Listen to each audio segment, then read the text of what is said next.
महाराष्ट्र कांग्रेस अध्यक्ष हर्षवर्धन सपकाल के बयान पर सियासी घमासान मचा हुआ है। शिवाजी महाराज की तुलना टीपू सुल्तान से करने पर बीजेपी कार्यकर्ताओं ने सपकाल के खिलाफ मोर्चा खोल दिया।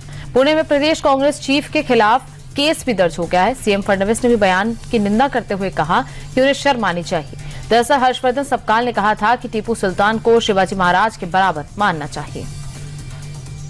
उत्तर प्रदेश में विधानसभा चुनाव से पहले दल बदल का खेल शुरू हो गया है। बसपा सरकार में मंत्री रहे नसीमुद्दीन सिद्दीकी सपा में शामिल हो गए हैं। पिछले महीने ही उन्होंने कांग्रेस से इस्तीफा दिया। कभी बसपा में नंबर 2 की हैसियत रखने वाले नसीमुद्दीन को मायावती ने 2017 में पार्टी से निकाल दिया। बसपा के अनीस अहमद खान उर्फ फूल बाबू ने भी सपा का दामन थाम लिया। कांग्रेस और अपना दल सोनेलाल के कई नेता भी सपा में शामिल हुए।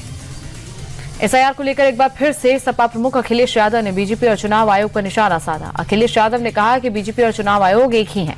उन्होंने आरोप लगाया कि टारगेट करके पीडीए और मुस्लिम वोटर के नाम काटे जा रहे हैं। इससे साफ होता है कि सरकार, प्रशासन और चुनाव आयोग के तीनों मिले हुए हैं। यूपी के सीएम योगी आदित्यनाथ ने राजधानी दिल्ली की आबोहवा पर सवाल उठाए। उन्होंने दिल्ली को गैस चैम्बर करार दिया। गोरखपुर में कल्याण मंडपम के लोकार्पण कार्यक्रम में सीएम योगी ने कहा कि दिल्ली गैस चैम्बर बन गई है, यहाँ दम घुटता है। राजधानी में रहने वालों के लिए सांस लेना मुश्किल हो गया है। एयर क्वालिटी इंडेक्स 400 के पार पहुंच जाता है। दिल्ली की आबोहवा को लेकर सीएम योगी के बयान पर सियासत शुरू हो गई है। अखिलेश यादव ने तंज कसते हुए कहा कि अब तो हवा खराब होने की बात चलने लगी है। लखनऊ वाले भी कह रहे हैं कि दिल्ली की हवा खराब है। सच्चाई तो ये है कि दोनों ही जगह की हवा खराब है। तो वहीं दूसरी ओर आप सांसद संजय सिंह ने कहा कि योगी जी भूल गए हैं कि दिल्ली में बीजेपी की ही सरकार है। शायद सीएम योगी ने जानबूझकर बीजेपी को एक्सपोज करने के लिए ये बयान दिया। अमरोहा में कांवड़ियों के एक जत्थे पर मुस्लिम युवकों ने पथराव कर दिया। दरअसल कांवड़ियों ने अपने मोहल्ले में भंडारे का आयोजन किया था। डीजे बजाकर भोले बाबा के भजनों पर डांस कर रहे थे। तो वहीं 50 मीटर दूरी पर कुछ मुस्लिम युवक बर्थडे मना रहे थे। आरोप है कि दूसरे समुदाय के लोग भंडारे को लेकर आपत्तिजनक टिप्पणी करने लगे। कांवड़ियों ने विरोध किया तो आरोपियों ने पत्थरबाजी शुरू कर दी। पुलिस ने मामला दर्ज कर 2 आरोपियों को गिरफ्तार किया। यूपी के बिजनौर से मारपीट की घटना सामने आई। मारपीट की घटना का वीडियो सोशल मीडिया पर तेजी से वायरल हो रहा है, जहां एक पेट्रोल पंप के मालिक से कांवड़ियों ने जमकर मारपीट की। दरअसल पंप मालिक ने कांवड़ियों से पंप पर धूप बत्ती जलाने से मना किया, जिससे कांवड़ियों गुस्से में आ गए और जमकर मारपीट की। मारपीट के बाद पंप मालिक की हालत गंभीर है। हैरानी की बात है कि पूरी घटना पुलिस के सामने हुई। यूपी के बुलंदशहर में कपड़ों की सेल की आड़ में धड़ल्ले से एक्सपायरी डेट का आटा बेचा जा रहा था। खाद्य विभाग ने 3.5 क्विंटल एक्सपायरी डेट का आटा जब्त कर मौके पर ही नष्ट कर दिया, जबकि दूसरे सामानों के सैंपल लेकर जांच के लिए लैब में भेज दिया है। कपड़ों की सेल के नाम पर यहां मल्टी ब्रांड आटा, मक्के का आटा, बेसन के लड्डू, खाद्य तेल और अन्य किराने का सामान भी बेचा जा रहा था, जिसमें 90% से ज्यादा खाद्य सामग्री एक्सपायरी डेट की थी। उत्तराखंड के अलवानी में एक बार फिर से रफ्तार का कहर देखने को मिला। ई रिक्शा चालक ने सड़क पार कर रहे शख्स को जोरदार टक्कर मार दी। हादसे में नरेश चंद्र नाम का शख्स गंभीर रूप से घायल हुआ। इसके बाद इलाज के लिए अस्पताल ले जाया गया, लेकिन डॉक्टर्स ने उसे मृत घोषित कर दिया। घटना का सीसीटीवी फुटेज सामने आया। फिलहाल पुलिस फरार ई रिक्शा चालक की तलाश कर रही है। कृष्णनगर में बेखौफ अपराधियों ने दिन दिहाड़े 2 युवकों को गोली मार दी, मौके से फरार हो गए। फायरिंग के बाद मौके पर अफरा तफरी मची। स्थानीय लोगों की मदद से घायल को अस्पताल में भर्ती कराया गया। खबर मिलने के बाद पुलिस की टीम पहुंची और सीसीटीवी के आधार पर आरोपियों की तलाश की जा रही है। जम्मू कश्मीर में सक्रिय आतंकियों के खिलाफ सुरक्षा एजेंसियों का शिकंजा कसता जा रहा है। डोडा पुलिस ने वांटेड आतंकियों के पोस्टर्स लगाए हैं। प्रतिबंधित आतंकी संगठन जैश ए मोहम्मद का कमांडर मोस्ट वांटेड आतंकी सैफुल्लाह बलूच का भी पोस्टर लगा है। बताया जा रहा है कि डोडा और किश्तवाड़ के घने जंगलों में सक्रिय जैश कैडर का ऑपरेशनल चीफ आतंकी सैफुल्लाह। सुरक्षा एजेंसियों ने आतंकियों की धरपकड़ के लिए सर्च अभियान तेज कर दिया है।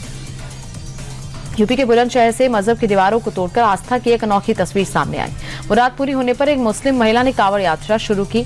दरअसल उजमा खान को हिंदू लड़के से शादी करनी थी। उसके लिए उसने मन्नत मांगी, जो अब 4 साल बाद पूरी हुई। मन्नत पूरी होने पर उजमा ने पुलिस सुरक्षा के बीच गंगा जल लेकर यात्रा शुरू की और इस यात्रा में हिंदू संगठन के कार्यकर्ता साथ साथ चले।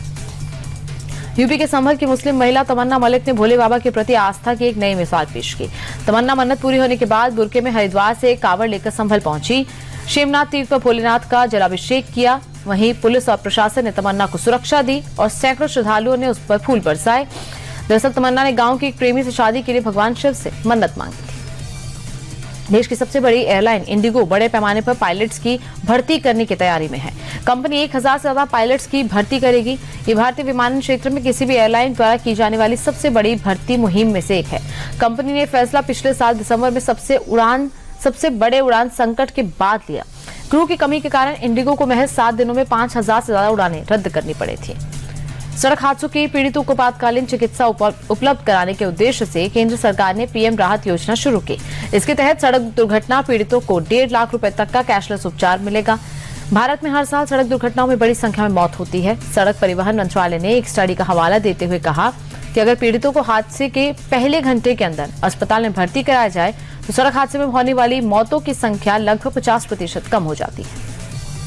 T20 वर्ल्ड कप में आज भारत और पाकिस्तान के बीच हाई वोल्टेज मुकाबला होने जा रहा है। कोलंबो के आर प्रेमदासा स्टेडियम में दोनों टीमें आमने सामने होंगी। शाम 7 बजे मैच शुरू होगा। वहीं पाकिस्तान के खिलाफ मैच के लिए टीम इंडिया की प्लेइंग 11 में 2 बड़े बदलाव हो सकते हैं।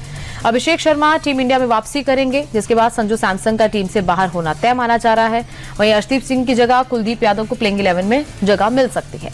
वहीं पाकिस्तान के खिलाफ मुकाबले से पहले टीम इंडिया ने कोलंबो में प्रैक्टिस की। भारत पाकिस्तान मैच में बारिश खलल डाल सकती है। श्रीलंका के मौसम विभाग के मुताबिक कोलंबो में आज पूरे दिन बारिश होने के आसार हैं। मुकाबला शुरू होने से पहले 5 घंटे में बारिश की संभावना 40 से 48% है। तो वही शाम 7 बजे जब मैच शुरू होगा उस वक्त बारिश की संभावना 57% तक हो जाएगी। T20 क्रिकेट वर्ल्ड कप में भारत और पाकिस्तान के बीच महामुकाबला खेला जाएगा। श्रीलंका में 7 बजे मैच शुरू होगा। टीम इंडिया की जीत के लिए देश भर में सुबह से दुआओं का दौर जारी है। जगह जगह हवन पूजन किया जा रहा है। मंदिर मंदिर जीत की प्रार्थना की जा रही है।